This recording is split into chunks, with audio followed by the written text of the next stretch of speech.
Hello my dear students, आप सभी का स्वागत है एनसीईआरटी की छोटी छोटी बातें सीरीज पर, जहां पर आपको मिलती है एनसीईआरटी की हर एक लाइन की detail explanation, previous year questions plus multiple choice questions के साथ। जी हाँ, अगर आप क्लास 11th में हैं, क्लास 12th में हैं या आप एक ड्रॉपर स्टूडेंट हैं जो नीट एग्जाम की प्रिपरेशन कर रहे हैं, तो आप बिल्कुल सही जगह पर आए हैं। जी हाँ, मैं हूँ सरला साहू और आप देख रहे हैं gate science Sarla YouTube channel. तो चलिए शुरू करते हैं हमारा आज का लेक्चर। आज हम पढ़ने जा रहे हैं class 11 biology chapter 16 excretory products and there elimination. और आज का हमारा टॉपिक होने वाला है यूरिन फॉर्मेशन। ठीक है, लेक्चर शुरू होने से पहले मेक श्योर कीजिए कि आपके पास एनसीईआरटी हो, पेन हो, कॉपी हो, ताकि आप इंपॉर्टेंट पॉइंट्स को हाईलाइट कर सके, मार्क कर सके। और अगर आपको वीडियो स्लो लग रही होगी तो आप इसको 1.25x स्पीड में इंक्रीज करके देख सकते हैं। चलो, अगर आपने चैनल को सब्सक्राइब नहीं किया है तो जरूर से सब्सक्राइब कीजिए। Okay, now urine formation. Urine formation involves three main processes. तो यहाँ पे जो यूरिन फॉर्मेशन है उसमें थ्री प्रोसेसेस इन्वॉल्व होती हैं: glomerular filtration, reabsorption and secretion. तो सबसे पहला स्टेप है glomerular filtration, reabsorption and secretion. ठीक है, that takes place in different parts of the nephron. और ये जो तीन प्रोसेसेस हैं वो क्या होती हैं, अलग अलग पार्ट ऑफ द नेफ्रॉन्स में होती हैं। ठीक है, now the first step in the urine formation is the filtration of blood। तो यहाँ पे ये जो ग्लोमेरुलर फिल्ट्रेशन है ये क्या होता है, फर्स्ट स्टेप होता है यूरिन फॉर्मेशन का। और यहाँ पे आपका क्या हो जाएगा, इस स्टेप में, इस प्रोसेस में क्या होगा, इस फर्स्ट स्टेप में filtration of blood in the glomerulus of nephron. ठीक है, तो ये जो ग्लोमेरुलस होता है ये क्या है, ये जो ग्लोमेरुलस होता है यहाँ पे ये क्या है, टफ्ट ऑफ कैपिलरी है, गुच्छा है। ठीक है, तो यहाँ पे ये जो फिल्ट्रेशन का जो फिल्ट्रेशन ऑफ जो ब्लड है इसका साइट अगर आप देखोगे तो वो सिर्फ और सिर्फ ग्लोमेरुलस ऑफ नेफ्रॉन में नहीं होगा, वो कहाँ पे होगा, मेल्पिजियन बॉडी और रीनल कॉर्पस्कल में। ठीक है, अब मेल्पिजियन बॉडी और रीनल कॉर्पस्कल हम किसको बोलते हैं, बोमेन्स कैप्सूल। ये जो आपको कप लाइक स्ट्रक्चर दिख रहा है इसमें ये होगा बोमेन्स कैप्सूल। और ग्लोमेरुलस, ये जो आपको कैपिलरीज दिख रही है, कैपिलरीज का जो गुच्छा दिख रही है उसको ग्लोमेरुलस। ठीक है, तो ये जो ग्लोमेरुलर फिल्ट्रेशन है ये आपका कहाँ पे होगा, सिर्फ और सिर्फ ग्लोमेरुलर में नहीं होगा, वो कहाँ पे होगा, मेल्पिजियन बॉडी या रीनल कॉर्पस्कल में होगा। ठीक है, now on an average, okay, यहां से पढ़ते हैं। The first step in urine formation is the filtration of blood which is carried out by the glomerulus and it's called glomerular filtration. ठीक है, now on an average 1100 to 1200 ml of blood is filtered by the kidneys per minute। तो kidney से क्या किया जाता है, पर minute जो है 1100 टू 1200 ml ऑफ ब्लड क्या किया जाता है, फिल्टर किया जाता है। ठीक है, ओके, विच कंस्टिट्यूट रफली the 1/5 of the blood pumped out by each ventricle of the heart in minute। अब देखो यहाँ पे एक बोलना ये चाह रहा है कि हमारा जो हार्ट होता है वो पंप करता है कितना, एक मिनट में 5000 ml ब्लड पर मिनट। ठीक है, या तो फिर आप इसको ले लो 5 लीटर ब्लड पर मिनट, ये क्या करता है, हमारा हार्ट जो है पंप करता है। लेकिन उसमें से सिर्फ और सिर्फ 1100 से 1200 ml, मतलब कि अराउंड एक से यहाँ पे अराउंड 1 लीटर जो है ब्लड जो है किडनी के पास पहुंचता है फिल्टर होने के लिए। ठीक है, तो ये जो 1100 से 1200 ml जो किडनी के पास फिल्टर होने के लिए पहुंच रहा है वो किसके इक्वल है, वो इक्वल है 1/5 of the blood pumped by each ventricle पर मिनट। ठीक है, तो सिर्फ और सिर्फ कितना है, 1/5 ऑफ द ब्लड जो कि हार्ट से पंप किया जा रहा है। Okay, now the glomerular capillary blood pressure causes filtration of blood. अब देखो यहाँ पे ये जो ब्लड का फिल्ट्रेशन होता है वो किस वजह से होता है, किस कारण से होता है, इसका कारण है high glomerular capillary blood pressure. ठीक है, afferent arteriole is wider than the efferent arteriole. तो यहाँ पे ये जो एफरेंट आर्ट्रियोल होता है ये कैसा होता है, चौड़ा होता है, यहाँ पे इसका जो मुंह है। और यहाँ पे जो इफरेंट आर्ट्रियोल है वो क्या होती है, पतली होती है। ठीक है, किसके कंपैरिजन में, ये जो एफरेंट आर्ट्रियोल है जो ब्लड लेकर के आता है ग्लोमेरुलस में उसके कंपैरिजन में। ओके, तो अब यहाँ पे क्या होता है, यहाँ पे जो है अब हमें पता है कि जो भी ब्लड वेसल्स हैं उसमें जो ब्लड का फ्लो है उसमें जो है प्रेशर बहुत ज्यादा होता है, स्पेशली आर्टरीज में। ठीक है, अब यहाँ से एफरेंट आर्ट्रियोल में जो है प्रेशर के साथ ब्लड जो है आपका आ रहा है, कैपिलरीज वैसे ही पतली होती हैं। ठीक है, और यहाँ पे जो इफरेंट आर्ट्रियोल है ये भी क्या है, यहाँ पे पतली है, किससे, एफरेंट आर्ट्रियोल से। इसका मतलब जो भी ब्लड यहाँ से आ रहा है उसके लिए जो नली है आगे जाकर के छोटी हो जा रही है। ठीक है, अब आगे जा करके अगर नलियां जो है छोटी हो जा रही हैं, तो जैसे अगर प्रेशर यहाँ पे जो है हाई था, ठीक है, यहाँ पे प्रेशर हाई है, लेकिन यहाँ पे जा करके वो बहुत ज्यादा और हो जाएगा, ठीक है। तो प्रेशर यहाँ पे क्या हो गया, बहुत ज्यादा हो गया ग्लोमेरुलर कैपिलरी में और इफरेंट आर्टेरियोल, ठीक है, इसमें मिला करके। तो यहाँ पे इस प्रेशर की वजह से ही यहाँ पे ये जो ब्लड है वो फिल्टर आउट होकर के कहाँ पे आ जाता है, बोमेन्स कैप्सूल में। बोमेन्स कैप्सूल का जो ल्यूमेन है, जो कैविटी है, उसमें वो एंटर करता है, ठीक है। अब देखो यहाँ पे ये जो glomerular capillary blood pressure causes filtration of blood through 3 layers. Okay, तो यहाँ पे जो है फिल्ट्रेशन बैरियर हम पढ़ते हैं, जो कि 3 लेयर्स का बना हुआ होता है यहाँ पे, ठीक है। सबसे पहला यहाँ पे endothelium of glomerular capillaries, lining of glomerular blood vessel. अब हमें पता है कि जो ब्लड वेसल्स होती है उसकी जो लाइनिंग होती है, ठीक है, यहाँ पे जो सेल्स प्रेजेंट होती है वो स्क्वेमस एपिथेलियम की होती है, ठीक है। और यहाँ पे और इसको जो है क्या बोला जाता है, एंडोथेलियम बोला जाता है, ठीक है, एंडोथेलियम ऑफ ब्लड वेसल। तो यहाँ पे ये ग्लोमेरुलर कैपिलरी है, इसलिए क्या बोला जा रहा है, endothelium of glomerular capillary. Okay, तो सबसे पहला तो ये हो गया the endothelium of glomerular blood vessels. Now second होता है यहाँ पे बेसमेंट मेम्ब्रेन, ठीक है। और थर्ड होता है यहाँ पे इपिथेलियम ऑफ बोमेन्स कैप्सूल। तो यहाँ पे ये जो बोमेन्स कैप्सूल है, इस सेल की जो लाइनिंग है उसको क्या बोला जा रहा है, इपिथेलियम ऑफ बोमेन्स कैप्सूल, ठीक है। और ये जो बेसमेंट मेम्ब्रेन है वो किसके बीच प्रेजेंट होगा, यहाँ पे ये जो एंडोथेलियम ऑफ ग्लोमेरुलर है कैपिलरी है और ये जो इपिथेलियम ऑफ बोमेन्स कैप्सूल है, उसके बीच में क्या होगा, ये जो बेसमेंट मेम्ब्रेन है वो प्रेजेंट होगा, ठीक है। अब यहाँ पे लिखा है the epithelium of Bowman's capsule, ठीक है, थर्ड लेयर है, and a basement membrane between these 2 layers, और बेसमेंट मेम्ब्रेन जो कि ये दोनों के बीच में प्रेजेंट होगा। अब देखो यहाँ पे क्या क्या हुआ भाई, ये आपका जो है ग्लोमेरुलस कैपिलरी है, ठीक है, यहाँ पे जो है आपकी जो सेल्स प्रेजेंट है। फिर उसके बाद यहाँ पे आपको जो है बेसमेंट मेम्ब्रेन देखने को मिलती है। फिर उसके बाद यहाँ पे जो क्या है, हमारा बोमेन्स कैप्सूल जो प्रेजेंट है, ठीक है। तो बोमेन्स कैप्सूल जो है इस तरह से क्या होती है, इस तरह से प्रेजेंट होता है, टिब्यूल यहाँ पे प्रेजेंट होता है, ठीक है। अब यहाँ पे ये जो इपिथेलियम ऑफ बोमेन्स कैप्सूल है, उसके बारे में कुछ इंपॉर्टेंट बातें करते हैं।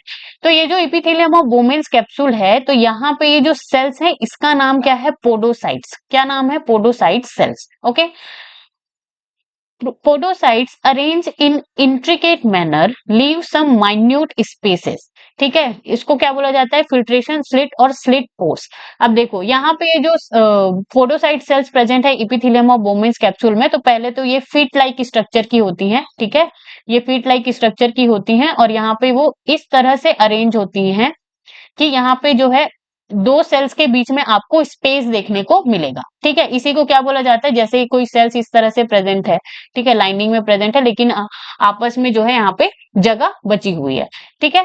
तो इसको क्या बोला जा रहा है, इंट्रिकेट मैनर, जो कि कुछ माइन्यूट स्पेसेस छोड़ती हैं 2 सेल्स के बीच में, और उसको क्या बोला जा रहा है, फिल्ट्रेशन स्लिट्स और स्लिट पोर बोला जा रहा है। That is very important. अब ये जो स्लिट है, ये क्या करता है, अलाउ द सिलेक्टिव फिल्ट्रेशन। अब देखो यहाँ पे ये क्या था, ग्लोमेरुलर ब्लड कैपिलरी का जो है लाइनिंग था, ठीक है, इसमें क्या है, ब्लड है, इसमें क्या है, ब्लड है, और हमें पता है कि यहाँ पे जो है हाई प्रेशर से जो है आपका ब्लड जो है यहाँ पे फ्लो हो रहा है। तब हाई प्रेशर से जब ब्लड फ्लो होता है तो क्या होता है, यहाँ पे जो भी ब्लड के कुछ कंपोनेंट यहाँ पे क्या हो जाते हैं, स्क्वीज आउट हो जाते हैं, बाहर आते हैं, और बेसमेंट मेम्ब्रेन से होते हुए ये जो स्लिट पोर है उसके वहां से होते हुए ये कहाँ पे आ जाते हैं, बोमेन्स कैप्सूल के कैविटी में आ जाते हैं, ठीक है। यहाँ पे रीड करते हैं, the epithelial cells of Bowman's capsule called podocytes are arranged in an intricate manner so as to leave some minute spaces called filtration slit or slit pores, ठीक है। यहाँ तक बात समझ में आई। ओके, तो ये पोडोसाइट वाला जो चीज है ये बहुत इंपॉर्टेंट है, फिल्ट्रेशन स्लिट वाला भी जो चीज है वो बहुत ज्यादा इंपॉर्टेंट है, कई बार क्वेश्चन में पूछा जाता है। Now blood is filtered so finely through these membranes that almost all the constituents of the plasma except the proteins pass onto the lumen of the Bowman's capsule. Therefore, it is considered as process of ultrafiltration. अब देखो मैंने आपको बताया कि कैसे जो है blood pressure बहुत हाई होता है और यहाँ पे जो है जो ब्लड वेसल्स होती है उसमें भी माइन्यूट माइन्यूट पोर्स प्रेजेंट होते हैं, ठीक है। और यहाँ पे जो है बोमेन ये जो पोडोसाइट सेल हैं वो तो स्लिट बना ही रही हैं। तो हाई प्रेशर जो है यहाँ पे जा रहा है, ठीक है। अब छोटे छोटे पोर्स हैं ब्लड वेसल में, तो वहां से जो है लिक्विड जो है क्या होगा, बाहर आएगा, ठीक है। अब वहां से फिर वो कहाँ पे आ जाती हैं, बोमेन्स कैप्सूल के ल्यूमेन में आ जाती हैं। तो यहाँ पे ये जो ब्लड का जो फिल्ट्रेशन है वो बहुत ज्यादा फाइनली होता है, ठीक है। जिसकी वजह से through these filtration barrier 3 layers of membrane, ठीक है। तो ये जो ब्लड है ये जो 3 लेयर्स की वजह से बहुत फाइनली फिल्टर होकर के आता है। तो यहाँ पे जो नीचे जो फिल्टर होकर के यहाँ पे बोमेन्स कैप्सूल में जो जमा होता है उसको हम क्या बोल रहे हैं, फिल्ट्रेट कह रहे हैं, ठीक है। तो नेचर ऑफ फिल्ट्रेट कैसा है, almost all plasma components pass into the lumen of Bowman's capsule except protein। तो हमने जो है प्लाज्मा का कंसंट्रेशन देखा था जब हम क्या पढ़ रहे थे, body fluids and circulation chapter पढ़ रहे थे, ठीक है। तो वो जो प्लाज्मा है, ठीक है, तो ये जो जो प्लाज्मा है तो इसमें जो है बहुत सारी चीजें प्रेजेंट थी, उसमें से एक क्या था यहाँ पे, प्रोटीन्स, ठीक है। तो प्रोटीन्स जो है वो ग्लोमेरुलर कैपिलरी में प्रोटीन्स जो है यहाँ पे रह जाती हैं और उसके अलावा बाकी जितनी भी चीजें हैं वो सारी की सारी जो है ये जो बोमेन्स कैप्सूल जो है आपका, ठीक है, ये जो बोमेन्स कैप्सूल है उसमें जो है एंटर कर जाती है प्रोटीन को छोड़ करके, and that is the very very important point. तो कंपोनेंट्स फिल्टर इंक्लूडिंग, तो उसमें वाटर होगा, ग्लूकोज होगा, अमीनो एसिड्स होंगे, आयंस होंगे एंड यूरिया होगा। यहाँ तक बात समझ में आई। आप जब जो है body fluid and circulation chapter के फर्स्ट या फिर सेकेंड पेज में जाकर के आप देखेंगे तो आपको जो है कंपोजिशन ऑफ प्लाज्मा देखने को मिलेगा, ठीक है। वहां पे यूरिया भी मेंशन है वहां पे। यहाँ तक बात समझ में आई। ओके, तो ये क्या हो गया, नेचर ऑफ फिल्ट्रेट जो कि फिल्टर होकर के कहाँ पे आ रहा है, बोमेन्स कैप्सूल में आ रहा है।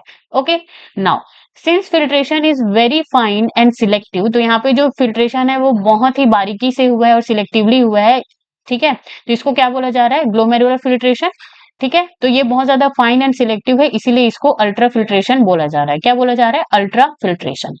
Now the amount of filtrate formed by the kidneys पर minute is called glomerular filtration rate, GFR। तो यहाँ पे देखो GFR का डेफिनेशन आपको पता होना चाहिए कि यहाँ पे क्या है, amount of filtrate formed by the kidney पर मिनट। तो पर मिनट के हिसाब से हर मिनट कितना कितना फिल्ट्रेट जो है फॉर्म होता है किडनी के द्वारा, तो that is glomerular filtration rate, GFR। GFR in a healthy individual is approximately 125 ml per minute, that is 180 litre per day. तो हेल्दी पर्सन की अगर हम बात करें तो ये जो GFR होता है, ग्लोमेरुलर फिल्ट्रेशन जो रेट है वो कितना होगा आपका, 125 ml पर मिनट। ओके, अगर आप इसको मल्टीप्लाई करोगे तो आपका जो है पर डे के हिसाब से कितना आ जाएगा, 180 लीटर्स, ठीक है। तो 180 लीटर फिल्ट्रेट जो है आपका बनता है किडनी में एक दिन में। यहां तक बात समझ में आई। Okay, now the kidneys have built-in mechanism for the regulation of glomerular filtration rate। Okay, okay,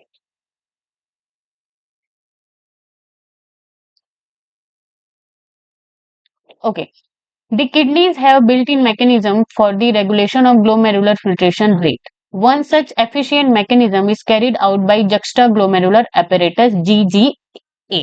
ठीक है, तो यहाँ पे जो किडनीज होती हैं तो वहां पे आपको बिल्ट इन मैकेनिज्म, वहां पे मैकेनिज्म होता है किसको रेगुलेट करने के लिए, ग्लोमेरुलर फिल्ट्रेशन रेट को, किसको, GFR को रेगुलेट करने के लिए मैकेनिज्म होते हैं, जिसमें से एक मैकेनिज्म यहाँ पे बोला जा रहा है किसको, जक्स्टा ग्लोमेरुलर एपेरेटस। ओके, तो ये जो जक्स्टा ग्लोमेरुलर एपेरेटस करती क्या है, रेगुलेट GFR। यहाँ तक बात समझ में आई।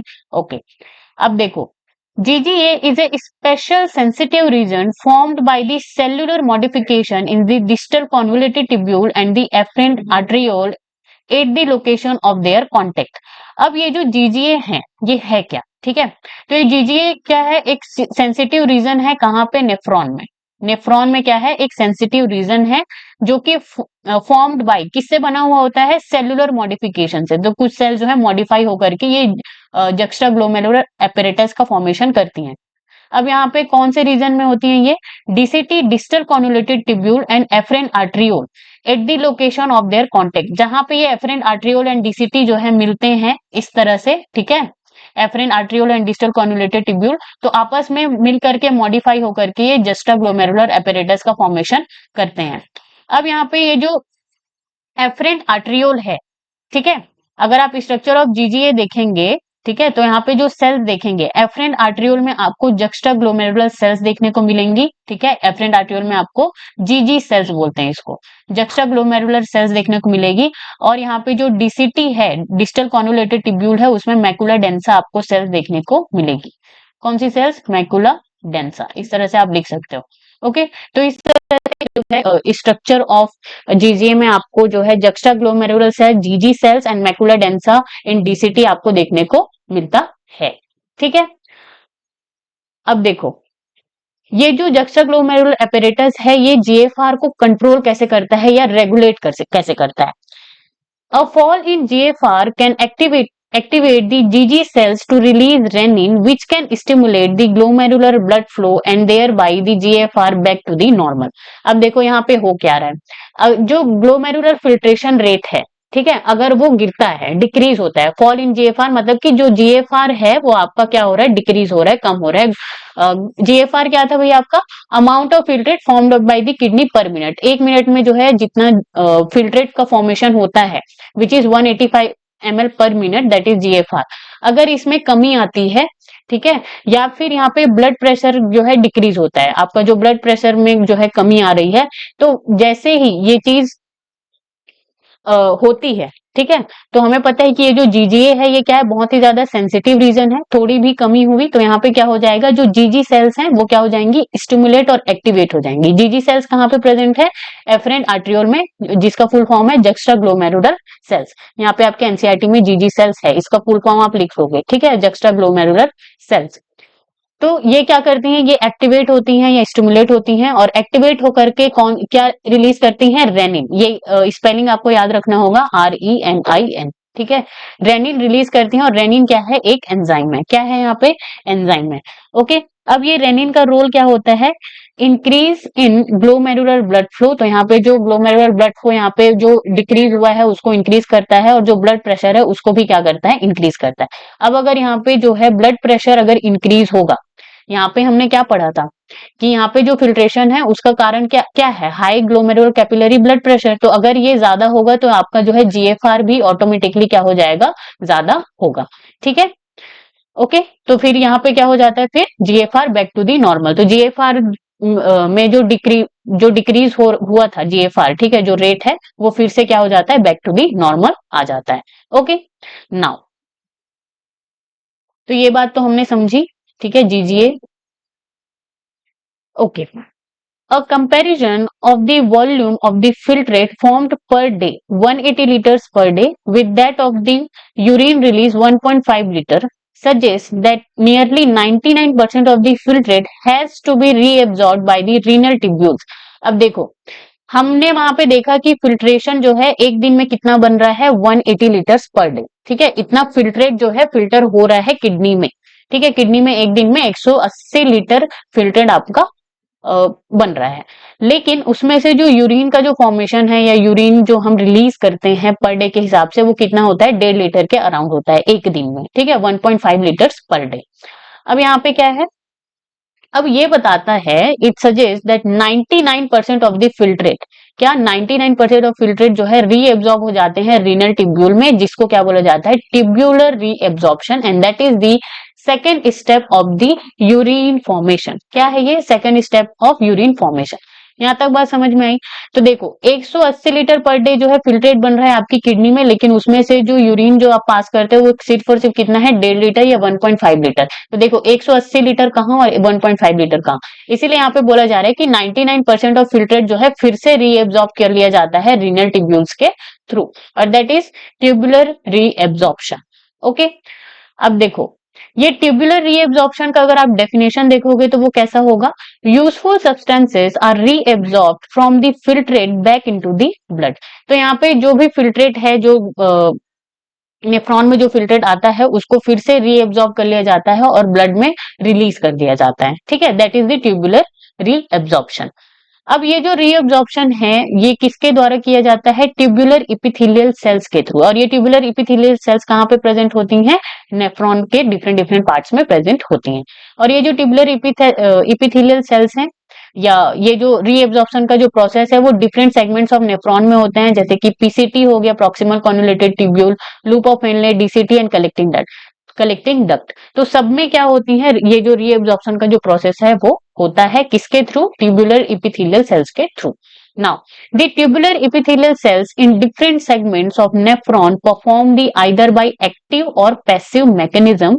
ओके, तो यहाँ पे ये जो ट्यूबुलर एपिथेलियल सेल्स हैं वो रीएब्सॉर्ब तो कर रही हैं जो भी यूजफुल सब्सटेंसेस है उसको, लेकिन यहाँ पे दो तरीके होते हैं, एक तो है एक्टिव रीएब्सॉर्प्शन और एक है पैसिव रीएब्सॉर्प्शन। ठीक है, तो यहाँ पे जो एक्टिव रीअब्जॉर्प्शन है उसका मतलब क्या होता है? आपका इट रिक्वायर्स एनर्जी, मतलब कि एटीपी का खर्च वहां पे होगा, आप एटीपी क्या करोगे? एक्सपेंड करोगे वहां पे। ठीक है, लेकिन पैसिव रीअब्जॉर्प्शन में ऐसा कुछ नहीं होता, आपको कोई एनर्जी की जरूरत नहीं होती। ये सिंपली क्या होता है? Occurs along the concentration gradient. Concentration gradient क्या होता है? जैसे ये क्या है आपका? एक ट्यूब है, ये दूसरा ट्यूब है, ठीक है, या फिर आप कह लो ये एक सेल है, ये एक दूसरा सेल है। इसमें जो है अगर आपका नाइट्रोजनस वेस्ट बहुत ज्यादा है और इसमें नाइट्रोजनस वेस्ट क्या है? यहाँ पे कम है, तो ये क्या हो गया? कंसंट्रेशन ग्रेडियंट हो गया कि यहाँ पे इस नाइट्रोजनस वेस्ट का कंसंट्रेशन बहुत ज्यादा है और यहाँ पे नाइट्रोजनस वेस्ट का जो कंसंट्रेशन है वो बहुत कम है। ठीक है, तो यहाँ पे कंसंट्रेशन ग्रेडियंट क्रिएट हो गया। ठीक है, तो अब यहाँ पे क्या होगा? हाई कंसंट्रेशन से लो कंसंट्रेशन ये जो है वो क्या होगा? डिफ्यूज होगा। कौन? Nitrogenous waste. यहां तक बात समझ में आई? ओके, तो that is the passive reabsorption. तो ये बात समझ में आई, एक्टिव एंड पैसिव रीएब्जॉर्प्शन किसके द्वारा किया जाता है? ट्यूबुलर एपिथेलियल सेल्स के द्वारा किया जाता है। अब देखो, for example substances like glucose, amino acid, sodium ion etcetera in the filtrate are reabsorbed by actively. ठीक है, whereas the nitrogenous waste are absorbed by the passive transport. तो यहाँ पे जो है एक्टिव ट्रांसपोर्ट में आपका glucose, amino acid and sodium ion का एग्जाम्पल दिया गया है, ये आपको याद रखना है। ठीक है, mainly occurs in the PCT which is proximal convoluted tubule. ठीक है, इनिशियल पार्ट ऑफ जो नेफ्रॉन है उसमें। और ये जो पैसिव एब्जॉर्प्शन है उसमें नाइट्रोजनस वेस्ट का एग्जांपल यहाँ पे दिया हुआ है। Okay, now reabsorption of water also occurs passively in the initial segments of the nephron, figure 16.5। तो यहाँ पे जो रीएब्जॉर्प्शन ऑफ वाटर है ये जो है पैसिवली होता है। ठीक है, यहाँ पे भी कोई एनर्जी की जरूरत नहीं पड़ती, लेकिन यहाँ पे बाय ऑस्मोसिस होता है। ठीक है, initial segment of nephron mainly PCT में आपको जो है देखने को मिलता है। यहाँ तक बात समझ में आई? ओके, तो ये हो गया आपका tubular reabsorption, second step of the urine formation. Now तो ये फिगर 16.5 है, इसको जो है हम नेक्स्ट लेक्चर में समझेंगे इसमें पूरे डिटेल से। Now during urine formation, the tubular cells secrete substances like H plus, K plus and ammonia into the filtrate। ठीक है, तो ये थर्ड स्टेप है हमारा सिक्रीशन का। ठीक है, यूरिन फॉर्मेशन का थर्ड स्टेप है या थर्ड प्रोसेस है। तो यहाँ पे होता क्या है कि ये जो ट्यूबुलर सेल्स हैं वो क्या करती हैं? सिक्रीट करती हैं सब्सटेंसेस, किसमें? फिल्ट्रेट में, जैसे कि H प्लस आयन हो गया, पोटेशियम आयन हो गया, अमोनियम आयन हो गया, इसको।